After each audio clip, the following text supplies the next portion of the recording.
베드로후서 3장 1절에서 9절 우리 온라인상에서 정현호 장로님, 김강수 장로님, 김정남 권사님, 곽순호 권사님 함께 참여해 주셔서 감사합니다. 베드로후서 3장 1절에서 9절입니다. 다 같이 함께 읽겠습니다. 사랑하는 자들아, 내가 이제 이 둘째 편지를 너희에게 써노니 이 두 편지로 너희의 진실한 마음을 일깨워 생각나게 하여 곧 거룩한 선지자들이 예언한 말씀과 주 되신 구주께서 너희의 사도들로 말미암아 명하신 것을 기억하게 하려 하노라. 먼저 이것을 알지니 말세에 조롱하는 자들이 와서 자기의 정욕을 따라 행하며 조롱하여 이르되 주께서 강림하신다는 약속이 어디 있느냐. 조상들이 잔 후로부터 만물이 처음 창조될 때와 같이 그냥 있다 하니 이는 하늘이 옛적부터 있는 것과 땅이 물에서 나와 물로 성립된 것도 하나님의 말씀으로 된 것을 그들이 일부러 잊으려 함이로다. 이로 말미암아 그때에 세상은 물이 넘침으로 멸망하였으되 이제 하늘과 땅은 그 동일한 말씀으로 불사르기 위하여 보호하신 바 되어 경건하지 아니한 사람들의 심판과 멸망의 날까지 보존하여 두신 것이니라. 사랑하는 자들아, 주께는 하루가 천년 같고 천년이 하루 같다 한 이 한 가지를 잊지 말라.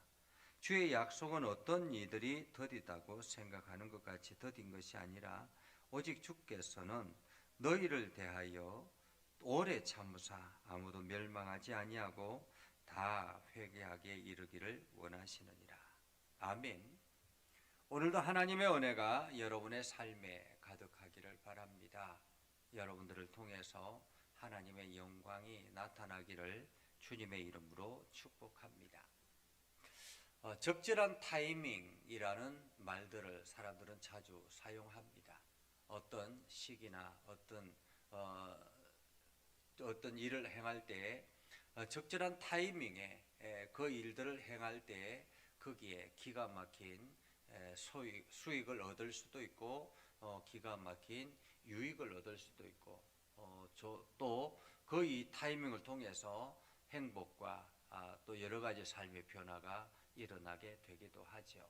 우리가 낚시하는 사람들을 보면 낚시할 때 그 물고기가 끊임없이 막 이렇게 입질을 하다가 아주 적절한 타이밍에 그것을 탁 낚아챘을 때 물고기를 잡아 올릴 수 있다라고 합니다.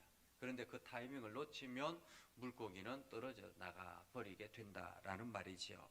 이처럼 하나님께서 우리들을 위해서 적절한 타이밍을 기다리고 있다라는 것을 오늘 성경을 통해서 우리는 발견하게 됩니다. 오늘 사도 베드로는 둘째 편지, 다시 말하면 이 둘째 편지는 베드로후서를 말합니다. 그러니까 베드로후서를 쓰는 이유가 무엇인가 하는 것이죠. 우리가 베드로전서를 통해서 흩어져 있는 수많은 나그네들, 이 땅에 있는 수많은 나그네들에게 힘들고 어려운 믿음의 길을 걸어갈 때에 여러분 조금 더 힘을 내십시오. 이 고난을 잘 이겨내십시오 라고 말씀을 하셨습니다. 그럼에도 불구하고 그 각자 그 곳곳에 흩어져 있는 그 성도들을 힘들게 하는 사람들이 있었습니다. 그 힘들게 하는 사람들은 다름 아닌 같이 교회에 나와서 마치 신앙을 가르치려고 하는 그러한 거짓 교사들이었습니다. 거짓 교사들.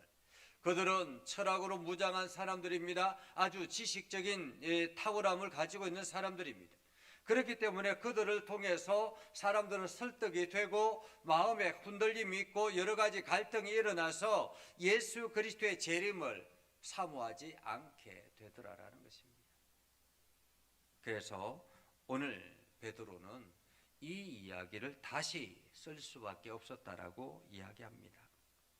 오늘 베드로는 이렇게 이야기하죠. 이 두 편지로 너희의 진실한 마음을 일깨워 생각나게 하여 곧 거룩한 선지자들이 예언한 말씀과 거룩한 선지자들이 예언한 말씀은 무엇입니까? 구약의 예언서들을 말하는 거죠.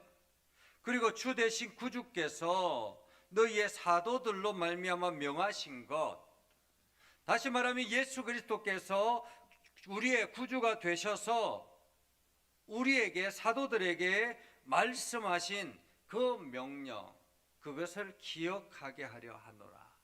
그것을 기억하게 하기 위해서 이 편지를 쓸 수밖에 없다라는 것입니다. 그렇다면 선지자들의 예언과 예수 그리스도께서 제자들에게 명령하신 그 명령이 무엇이기에 지금 이들에게 이 편지를 다시 쓰게 되는가라는 거죠. 먼저는 그때 당시의 사람들의 모습이라는 거죠. 3절 보면 먼저 이것을 알지니 라고 말하잖아요. 이것을 알지니. 무엇을 알아야 된다라는 말일까요? 말세에 조롱하는 자들이 와서 자기의 정욕을 따라 행하며 조롱하여 자기의 정욕을 따라 행하며 조롱하여, 말세에 조롱하는 자들이 온다라는 거예요. 말세에 조롱하는 자들이. 말세에 조롱하는 자들, 이 말세에 조롱하는 자들이 와서 그 사람들은 무엇을 따라서 조롱한다고 합니까? 자기의 정욕을 따라서 행하며 조롱한다라는 거예요. 이 조롱하는 자들은 자기의 욕심, 자기의 정욕, 자기의 이기심, 육체적인 욕망을 따라서 살아가면서 마치 믿음의 길을 걸어가는 이 사람들을 조롱하기 시작하더라라는 것입니다. 무엇을 조롱할까요? 4절에 보면 주께서 강림하신다는 약속이 어디 있느냐라는 거예요. 어디에 주님이 다시 강림하신다, 다시 오신다는 말씀이 어디 있느냐라는 것입니다. 조상들이 잔 후로부터, 여기서 잔다라는 말은 죽었다라는 말이잖아요.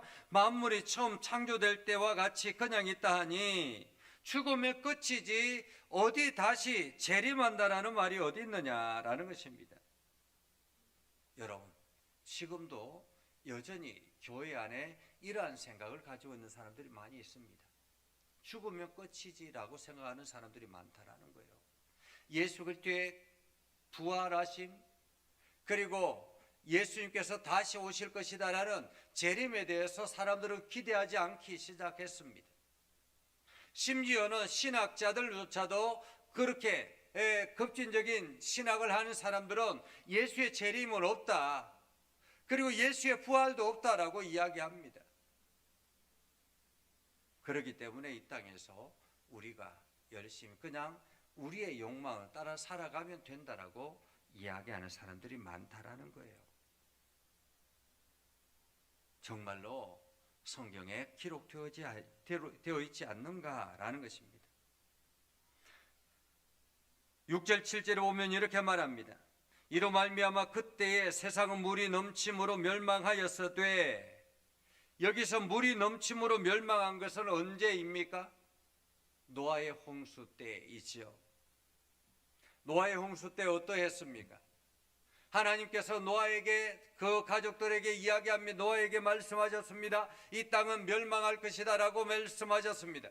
그래서 노아는 산꼭대기에 방주를 짓기 시작합니다. 그리고 수많은 사람들에게 끊임없이 복음을 전했겠죠. 이 땅은 멸망합니다. 멸망합니다. 여러분, 멸망합니다. 다시 일어나야 합니다. 방주 안으로 들어오십시오 라고 초청하지만 사람들은 아무도 그 방주 안에 들어오지 않죠. 이유는 무엇입니까? 하늘이 이렇게 해가 쨍쨍한데, 구름 한 점 없이 해가 쨍쨍한데 무슨 홍수가, 장마 가지고 홍수가 나고 물이 넘치겠느냐라는 것입니다. 여러분, 영화 폼페이의 최후라는 영화를 본 적이 있습니까? 거기에 보면 베수비오 화산이 폭발하게 되는데요. 그 폭발함으로 인해서 폼페이, 그 도시가 일순간에 화산재로 가득 덮여서 완전히 잠겨버리는, 멸망해버리는 그러한 상황입니다. 그런데 이렇게 화산이 폭발할 것이다라는 그러한 징후가 있고 수많은 사람들이 이야기를 하지만은 그때 당시에 먹고 살고 자기 욕망 따라 살아가는 사람들은 그렇지 않았습니다. 그 말을 그냥 허투루 들었다라는 거예요. 곧 불바다가 될 것이다라는 그러한 이야기를 했지만은, 그리고 지금 불바다가 되어 오고 있다라고 이야기하지만 많은 사람들은 금투사의 그 경기를 보기 위해서 경기장에 가득 채웠다라는 것입니다. 그리고 화산이 폭발해서 화산재가 뒤덮이고 그 폼페이 도시는 완전히 초토화됐다라는 것입니다. 그러면서 그 도시가 사라졌다라는 말이지요. 오늘 하나님께서 이 땅 가운데 말씀하시기를, 선지자를 통해서 이 땅에 하나님의 심판, 하나님의 진노하심이 있을 것이다라고 말씀하셨고, 또한 예수님께서 다시 부활하셔서 올라가실 때에 너희가 본 그대로 내가 오리라라고 말씀하셨고, 수많은 천군 천사들이 그 동일하게 너희가 본 그대로 다시 오실 것이다라고 말씀하셨습니다. 그것을 사도들이 들었고 거기에 예루살렘에 머물러 있던 수많은 사람들이 그 광경을 목격했습니다. 그럼에도 불구하고 많은 시간이 지나고 1세대가 사라지고 점차 사람들은 이게 그 신앙은 퇴색되어 가고 사람들은 점차 지쳐가고 있었습니다. 그런 가운데서 왜 예수 그리스도께서 다시 오시지 않느냐, 사람들은 조롱하기 시작합니다. 야, 어디에 그런 말씀이 있느냐? 예수님이 다시 오신다는 말씀이 어디 있느냐? 예수님의 재림은 없다라고 사람들은 미혹하게 했던 것입니다.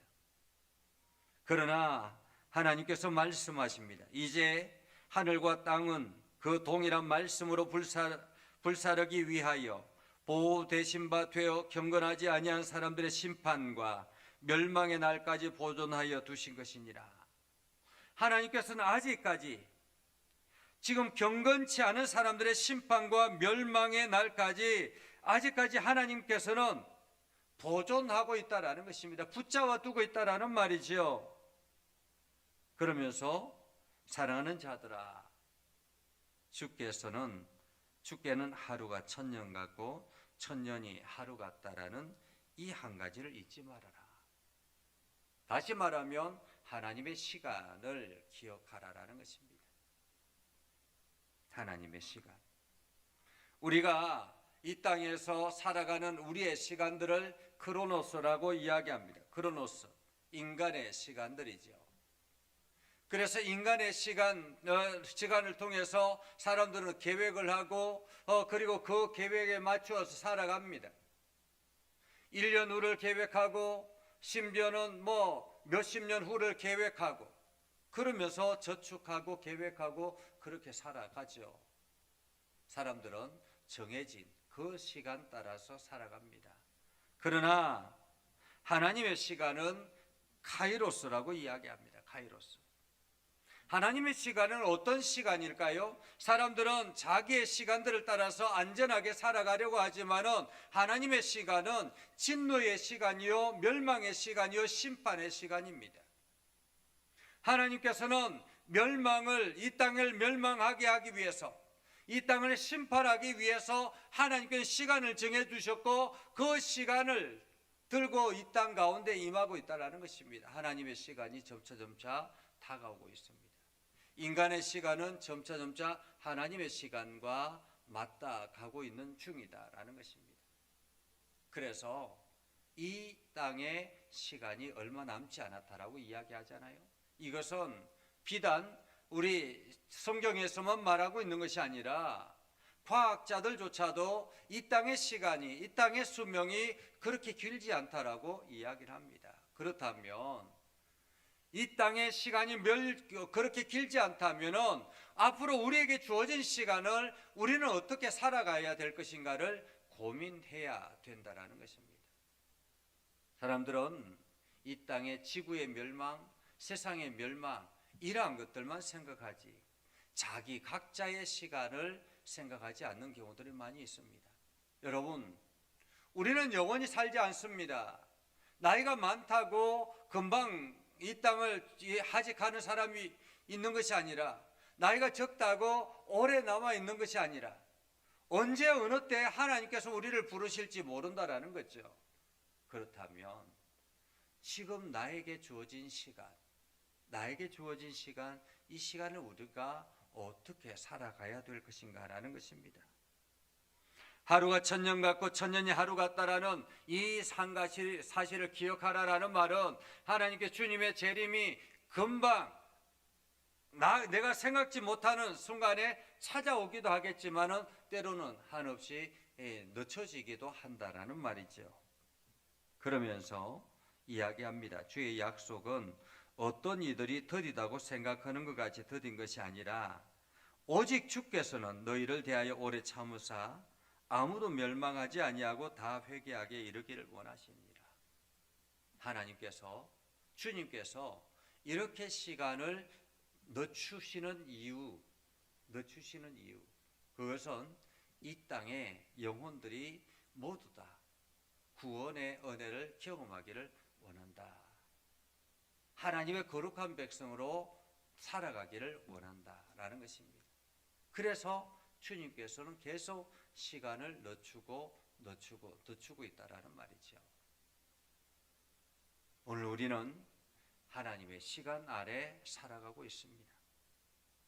크로노스와 카이로스, 그 시간의 중간에 살아가고 있는 것입니다. 인간의 역사는 점차 하나님의 시간에 다가가고 있습니다. 하나님의 시간은 점차 인간의 시간을 찾아와서 멸망, 마지막 심판의 때를 지금 준비하고 있다라는 것입니다. 우리는 신랑을 맞이할 10명의 처녀들처럼 오늘도 우리는 최선을 다해서 우리에게 주어진 시간을 잘 활용해야 할 것입니다. 하나님이 기뻐하시는, 하나님이 원하시는 그러한 우리의 인생이 되어서 하나님께서 마지막 심판의 때에 우리가 하나님 앞에 섰을 때 착하고 충성된 종아 어서 오너라라고 그렇게 환영하며 두 팔 벌리는 그 하나님을 우리가 생각하며 오늘도 열심히 믿음의 길을 걸어가야 할 것입니다. 하나님의 시간, 그 시간이 언제 올지 모르지만 점차 우리의 가까이에 다가오고 있다는 사실만은 변하지 않습니다. 오늘 여러분들이 그 하나님의 시간 안에서 하나님이 약속하신 말씀을 기억하며 오늘도 나에게 주어진 시간, 이 시간을 잘 활용하고 하나님의 영광을 드러내는 복된 삶을 살아갈 수 있기를 주님의 이름으로 축복합니다. 기도하겠습니다. 거룩하신 아버지 하나님, 오늘도 우리 가운데 함께 하시고 하나님의 은혜를 더해 주셔서 우리가 믿음 안에 굳건하게 서게 하시고 하나님의 영광을 나타내게 하시고 복음에 합당한 열매를 맺으며 살아가게 하옵소서. 하나님, 우리 가운데 역사해 주셔서 날마다 새 힘을 얻게 해주시고 날마다 하나님의 영광만이 나타나게 하옵소서. 믿음의 성도들이 살아갈 때에 하나님 저들의 삶 가운데 함께 동행하여 주시고 하나님 지혜를 다해 주셔서 날마다 성령의 이끌림 안에 순종하며 살아가는 거룩한 백성들 되게 하여 주옵소서. 이 밤도 평안하게 하시고 단잠을 자게 하셔서 내일 또다시 힘차게 하루를 살아가게 하옵소서. 예수님 이름으로 기도드립니다. 아멘. 이제는 우리 구주 예수 그리스도의 은혜와 하나님 아버지 극진하신 사랑과 성령님의 감화 감동 역사 위로 교통하심의 은혜가 하나님의 말씀 붙들고 나아가는 믿음의 백성들 위해 하는 모든 일들 위해 영원토록 함께 하옵시기를 간절히 축원하옵나이다. 아멘.